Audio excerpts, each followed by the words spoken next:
భారత కరెన్సీ విలువ గతంలో ఎన్నడూ లేని విధంగా రోజురోజుకు దిగజారిపోతుంది.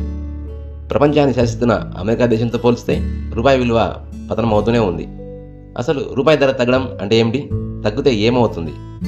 రూపాయి విలువ పడిపోవడం వల్ల భారతదేశానికి ఎదురయ్యే సమస్యలు ఏమిటి? భారత ప్రజలపై ధరల భారం పడుతుందా అనే వివరాలను ఈ వీడియోలో క్షుణ్ణంగా తెలుసుకుందాం. వీడియోను స్కిప్ చేయకుండా మొత్తం చూసి డాలర్తో రూపాయి విలువ పెరగాలంటే ప్రభుత్వం ఏం చేయాలో మీ సలహాలు, సూచనలు కామెంట్ బాక్స్లో కామెంట్ చేయండి. సాధారణంగా ప్రపంచ మార్కెట్లకు అమెరికానే పెద్దన్న పాత్ర పోషిస్తుంది. ప్రపంచవ్యాప్తంగా డబ్బులకు ఉన్న డిమాండ్ను బట్టి దాని విలువ నిర్ధారితమవుతుంది. ఏడాది క్రితం డాలర్తో పోల్చితే మన రూపాయి విలువ 80 రూపాయలుగా ఉండేది.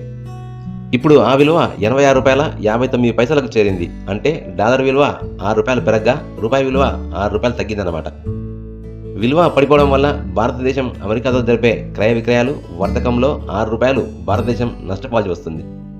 ఉదాహరణకు అమెరికాలో చదువుతున్న మీ అబ్బాయి లేక అమ్మాయికి ఏడాదికి $1000 ఫీజు చెల్లిస్తున్నారనుకుందాం. ఆనాటి రూపాయి విలువ ప్రకారం ఏడాదికి 80,000 ఫీజు చెల్లించేవారన్నమాట. ప్రస్తుతం పెరిగిన డాలర్ విలువ ప్రకారం ఏడాదికి 86,000 ఫీజు చెల్లించాల్సి వస్తుంది. అంటే అదనంగా 6,000 భారం పడుతుందన్నమాట. డాలర్తో పోల్చితే రూపాయి విలువ పడిపోవడం వల్ల మరిన్ని ఇబ్బందులు తెలుసుకుందాం. ప్రధానంగా ద్రవ్యోల్బణం పెరుగుతుంది. అంటే నిత్యావసర వస్తువుల ధరలు అధికమవుతాయి. ద్రవ్యోల్బణం పెరిగి విదేశీ పెట్టుబడులు మందగించడం వల్ల ఆర్థిక పురోగతి కూడా నెమ్మదిస్తుంది. సాధారణంగా నిత్యావసర ధరల వస్తువులు పెరిగితే సామాన్యుడి కొనుగోలు శక్తి తగ్గిపోయి ఆర్థికంగా నష్టాల పాలవలసి వస్తుంది. మన దేశంలో తయారు కాని ముడి సరుకులు, మెటీరియల్, స్పేర్ పార్ట్స్లను కొన్ని కంపెనీలు అమెరికా నుండి దిగుమతి చేసుకుంటున్నాయి. భారతదేశం 65% ఎలక్ట్రానిక్, ఇంజనీరింగ్, కెమికల్, ఎల్ఈడి వీధి దీపాలతో పాటు మరిన్ని వస్తువులను ఇతర దేశాల నుంచి దిగుమతి చేసుకుంటుంది. అమెరికాలో డాలర్లలో కొనుగోలు చేసిన వస్తువులను మన దేశంలోకి దిగుమతి చేసుకుని మన కరెన్సీలోకి మార్చడం వల్ల యథావిధిగా ధర పెరుగుతుంది. ఈ భారాన్ని పూడ్చుకునేందుకు మన దేశంలోని తయారీ కంపెనీలు వాటి ఉత్పత్తుల ధరలు పెంచడం వల్ల సేల్స్ తగ్గిపోయి అవి నష్టపోవడంతో పాటు కొనుగోలుదారులపై ఆర్థికంగా భారం పెరుగుతుంది. అమెరికా నుండి భారతదేశం దిగుమతి చేసుకునే వంట నూనెలు, పెట్రోలు, డీజిల్, సహజ వాయువు, ఎలక్ట్రానిక్, బంగారం, లగ్జరీ కార్లు, గడియారాల ధర అమాంతం పెరిగే అవకాశం ఉంది.